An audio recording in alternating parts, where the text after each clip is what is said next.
This is Tolga Ulutas from Akbank, and also from Ripple, Marjan Delatinne, for a fireside chat on this panel. So I can now see Marjan. Maybe if you could bring her here quickly.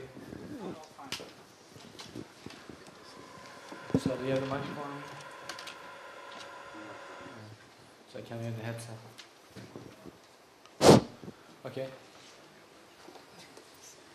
I think she must be on her way. It could be. So we can be on stage. I think we can start as Marjan is on her way. So I prepared the first question for her, but it seems like you're going to take the first question. It's all right. So we were talking about blockchain, new technologies, and traditional banks like Akbank. So yes. Let's start with Akbank, because I was just going to ask, what is Ripple? What is Ripple doing? So this is an unnecessary question for Akbank, but I think the necessary question is, what is Akbank doing in the technology, the age of technology, in the age of blockchain and these kind of services? So what is their approach towards those technologies? I think the whole story about banking, I think earlier also speakers very well said it. The whole money, and what is money anyway, is a virtual thing, right? And because we didn't have the means, we tried to create physical channels, representation, and forms for money or value. And now that we are living in a digital age, although a bit late, we are finding out more and more that for a virtual thing, you don't need any physical, neither a channel nor a representation, and everything is changing its structure. And Marjan comes in. I'm keeping them busy while you're away. Okay, so from Akbank's point of view, what we are doing as one of the most valuable banks and largest banks in Turkey, we strictly focused on cutting what is not necessary and focusing on what is truly necessary. And obviously, blockchain comes out as one of the key enablers of that, right? Because blockchain at the end is a trust chain, and if we need blockchain, is a question of what is the cost of trust in our daily business. And in banking, in financial services, cost of trust is pretty high. To assure the trust is a pretty costly thing, starting from KYC to AML and everything you can imagine in transfers. And one critical area that is creating unfair charges and costs was international fund transfers. And nobody can explain truly why this is happening, why they are so costly and so miserable in shape, because it's taking sometimes a couple days to send the money. Nobody knows where your money is unless you really dig in and understand. Nobody even can commit to the cost before you do the transfer. It's just so miserable, the whole thing. And Ripple, as a great partner in that, came up with this technology. So we said, why not? We need to definitely look into that, because it's a great opportunity for a bank like Akbank, where we have lots of commercial clients who are dealing with international trade, who needs to send money, receive money, and have this relation. Maybe you should pause there, because I'm going to come to that point. So that's sure. The point where you cooperate with Ripple. So yes. As a traditional bank, you're trying to change things to adapt them to your bank. So here comes Ripple, as far as I can guess. Maybe you could elaborate a little bit about Ripple. I think many of the people in the Southern know what is Ripple, what are you basically doing? I think it works. It works, yes. So, hello everybody, and sorry for this delay. My name is Marjan Delatinne. I joined Ripple actually 10 months ago, and I used to work for Swift for more than a decade. And my last assignment was, I was responsible for GPI, that I'm sure you have heard about it. Changing the cross-border or transaction banking systems. Now coming back to Ripple, because I joined Ripple to disrupt, and I think that's the main objective of the Ripple. Ripple is a blockchain company. The vision of the Ripple is to create an ecosystem with a mission that we have, which is creating an internet of value. So when we look at the current landscape of exchanging data, which is happening over internet in a matter of seconds, payment still is going through a long-term cycle, 3 to 5 days for a simple cross-border transaction. So our vision, or the Ripple vision, is really making the payment, the transfer of the cross-border, as smooth as possible than the exchange of the data today over internet. That's in a nutshell what we are doing. Okay, let's literally carry on with Ripple, because for me, I'm really curious to know what Ripple really is doing, because I'm reading many things about, just let me call the names, Ripple, XRP, Yes. all those protocols. So what are they? Yeah, I think it's a very good question, by the way, because there are lots of confusion about how these different elements get together in a kind of business model. So let's put it very simple. Ripple is, as I mentioned, this is a company, okay? XRP is a native asset that was even created before Ripple, and it was gifted to the Ripple for the cross-border payment. So XRP was really, the design of the XRP was to ensure that this could be used as a liquidity management tool in order to make cross-border transactions. Okay. Now a bit about the history of Ripple. Ripple started in 2012, and the first product was really using the digital asset, which is the XRP, with the consensus protocol. But this was not, the banks were not yet ready to really embrace this, because this was a big shift for a bank, that it is highly dependent on the regulation to take an asset that it is not even possible to be part of the balance sheet. As a result of that, Ripple has created a new product, which is called Interledger Protocol. And this Interledger Protocol is basically exchanging value based on a fiat currencies. So when we are talking now about Ripple and the banks that probably you hear about them, the adoption is no longer really using digital assets. It's using cross-border fiat currencies and exchanging values in an instant payment basis. We do have, of course, other products, and we see this take up now, especially with the payment providers, because obviously they are shorter in terms of the, let's say, capital, and the cost of still settling cross-border is very expensive. So they use the XRP, or our native digital asset, as a bridge currency to diminish actually the cost of the cross-border. But the banks today, they use Ripple for fiat currencies. That, I think, is very important to understand. Okay, thank you. So there's a cooperation between two brands, Ripple and Akbank. So you need global remittances, and I think that part, Ripple is coming to the game. So what are you cooperating about? So what does that mean for Akbank? Actually, as I said, we are keen on looking into areas where there is too much inefficiency and cost of trust is too much. So Ripple came up as a technology company to solve for that, right? And this is our kind of way of differentiating ourselves against our local competitors, or bringing our customers in Turkey some better ways of serving them, faster, cheaper, easier, more transparent. So that relationship popped up as part of that. Ripple already had started. Our experience is like almost 1 year old now. We have started making transfers between our entity in Germany and Turkey, and now we are adding additional banks and talking to them and moving to we are finding actually that make it faster for them.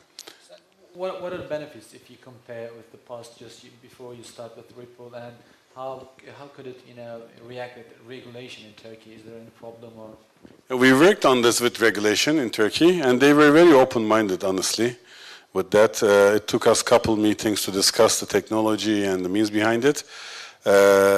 What Marjan has said was very important in that discussions. This is not leveraging XRP as a currency. That's a very different thing. So this is not about crypto assets or cryptocurrency. It's the technology, because it's basically consensus-based network. So you don't necessarily, in a closed network, you don't need a crypto asset in between to be traded across.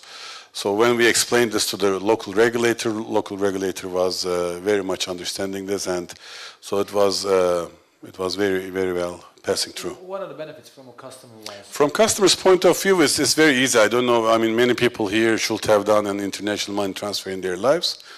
First of all, speed. It's less than 8 seconds today. It's like less than 8 seconds is pretty much this. So you send the money from here to that point in 8 seconds is great.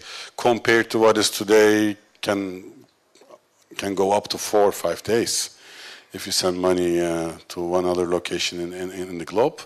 The cost, pretty much the cost is, there's very little about network cost, almost nothing. The cost is far less in reality, and that will be reflected to the customer.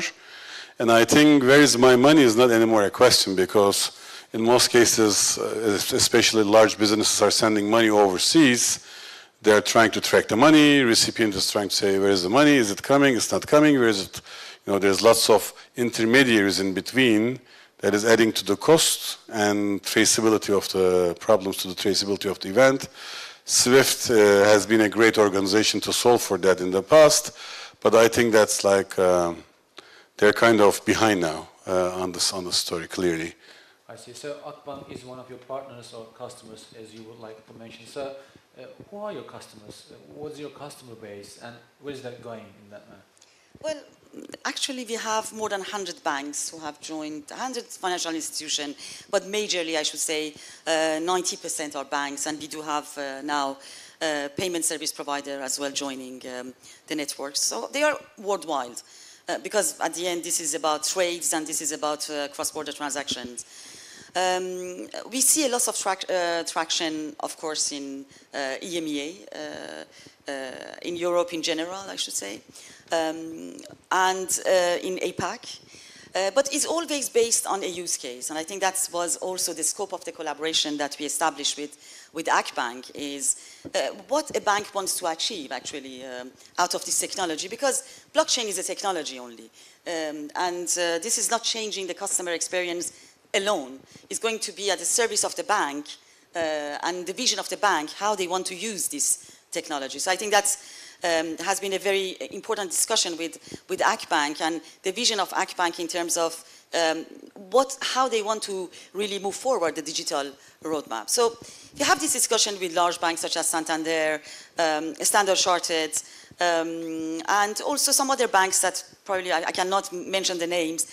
But clearly 2017 for us was moving to production. So we are no longer talking about proof of concept or piloting.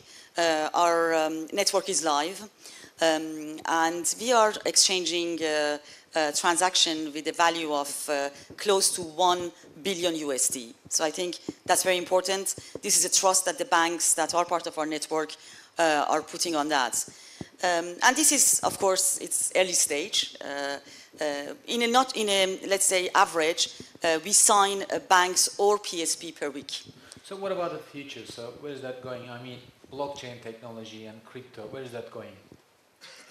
Do you want to comment on that? Yeah, I can start. I think as a technology, blockchain is getting tested, right, with lots of new concepts, and blockchain is obviously has opened a new way of working. As I said, it's a matter of the cost of trust. Anything like earlier presenter, Mr. Arif, it's a matter of cost of trust, right? There's lots of chain of trust, and then it's very costly, time-consuming, and so on and so forth. So blockchain, I think, is going to prevail, keep growing, keep bringing new areas. Obviously, number one sector it will influence or impact is financial services, clearly, because it's already virtual. Money is virtual, so that's where blockchain fits very well, and trust is important. And I think this type of relationship between Ripple and Akbank is a great example how a strong fintech can come and bring value at a massive size and quantity to the market through the banks, and make a change in the way people leverage financial services. So from my point of view, I mean, as Akbank, we are working on 3 main areas of blockchain. Number one area we already discussed. The second area is international trade finance, which is also very cumbersome, costly, time-taking, painstaking. So we are also working on that in different consortiums. We are testing ideas. The third area is digital identity. And I heard KYC earlier, AML. Digital identity is exactly what the world needs. The countries need, because, I mean, I have this card, right? This is my Turkish national ID. I have also another national ID, and etc. And it has a chip on it. So we believe this is top technology. It's just useless. It's physical.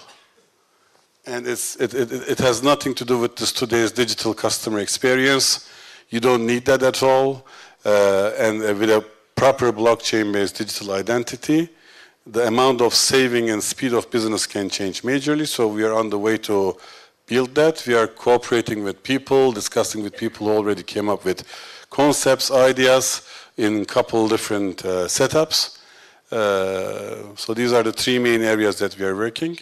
Definitely, we will be also focusing on, as a follow-up area, loyalty, which is a very important area too. Would you like to follow up? That's where we are. But very rapidly, I think the time is short.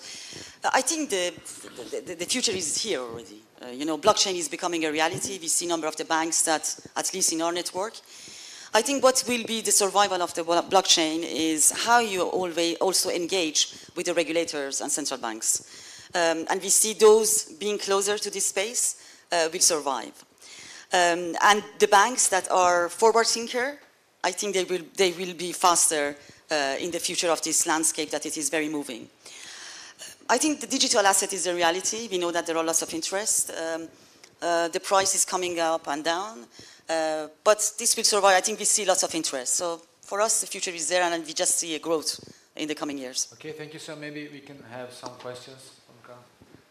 Can we start with you? XRP, it's Ripple. Its price moves. So who carries the risk when you make a transfer? Is it the client, the bank, or is there any risk involved in it? In terms of the fluctuation of the price, and it depends. The banks are not using today XRP. Okay. What you see as a transaction is very much private individuals like myself and yourself. Okay. In the model that I was explaining in terms of you know, between the PSPs, using that as a bridge currency, this is a matter of few seconds, and the price is established already in the crypto exchanges. Okay. So you are much less, I mean, the PSP are much less exposed to that. And my second question, there is a credit risk involved. That means one payment service provider is buying the XRP, transferring it to another payment service provider, which in turn is selling it to another counterpart. Okay? So if one of the counterparts says, I'm not honoring my obligation, for me XRP is zero. So but from then on, then this, I mean, this is happening in a really legal, contractual way. So you are not going to this relationship if there is no agreement pre-advance. May I chip in? I think there's a big difference between XRP as peer-to-peer money transfer medium as a crypto asset versus what Ripple is offering banks like ourselves and which we are using on fiat currency. So we are using fiat currency as a bank when we are transferring money. So we are not exposed to that discussion. There's a liquidity issue, obviously, but this is a one-to-one agreement between banks. As you rightfully said, there's a credibility. Do I have balances enough to honor that payment because I'm just transmitting that, right? So that is an agreement between, multi-party agreements between banks. XRP is peer-to-peer, individual to individual, which is a totally different story. Yes, indeed. So you're not exposed to those fluctuations. No, exactly. In the price. The current solution that the banks use is exactly based on the, you know, the commercial agreement that exists between the banks. I think this subject is very much for retails. Thank you. So any other questions? There's a gentleman over there.